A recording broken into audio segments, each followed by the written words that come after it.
ബഹുമാന്യനായ മുഖ്യമന്ത്രി ശ്രീ പിണറായി വിജയൻ, ബഹുമാന്യനായ വിദ്യാഭ്യാസ തൊഴിൽ വകുപ്പ് മന്ത്രി ശ്രീ വി ശിവൻകുട്ടി, വേദിയിലുള്ള MLA-മാർ, മേയർ, ജില്ലാ പഞ്ചായത്ത് പ്രസിഡന്റ് ഉൾപ്പെടെയുള്ള ജനപ്രതിനിധികൾ, പ്രിൻസിപ്പൽ സെക്രട്ടറി ഉൾപ്പെടെയുള്ള ഉന്നത ഉദ്യോഗസ്ഥർ, സദസ്സിലുള്ള ബഹുമാന്യരെ, പ്രിയപ്പെട്ടവരെ,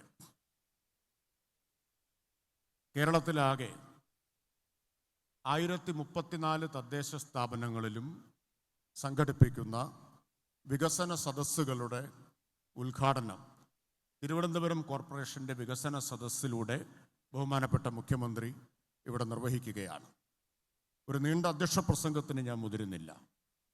കഴിഞ്ഞ 10 വർഷത്തിനിടയിൽ കേരളത്തിൽ സമസ്ത മേഖലകളിലുമുണ്ടായ മാറ്റവും അതോടൊപ്പം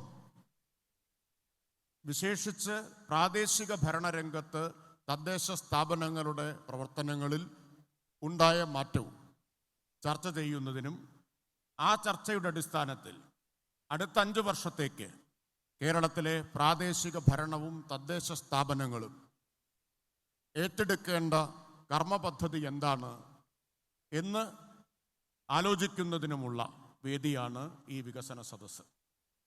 ഈ വികസന സദസ്സ് നടത്തുന്നത് എല്ലാ മേഖലകളിലും എന്നതുപോലെ പ്രാദേശിക ഭരണരംഗത്തും വലിയ മാറ്റങ്ങൾക്ക് ഇടയാക്കിയ ഒരു പശ്ചാത്തലത്തിലാണ്.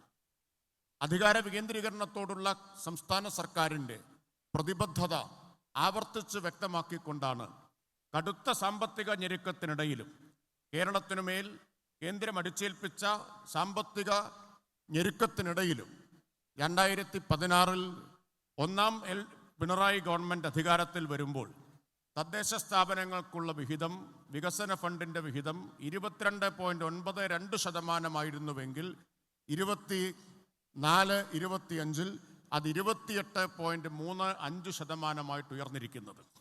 ഈ ഞെരുക്കമെല്ലാം ഉണ്ടായിട്ടും ക്രമാനുഗതമായി തദ്ദേശ സ്ഥാപനങ്ങൾക്കുള്ള വിഹിതം വർദ്ധിപ്പിച്ചത് ഈ സർക്കാരിൻ്റെ അധികാര വികേന്ദ്രീകരണത്തോടുള്ള പ്രതിബദ്ധതയാണ് കാണിക്കുന്നത്.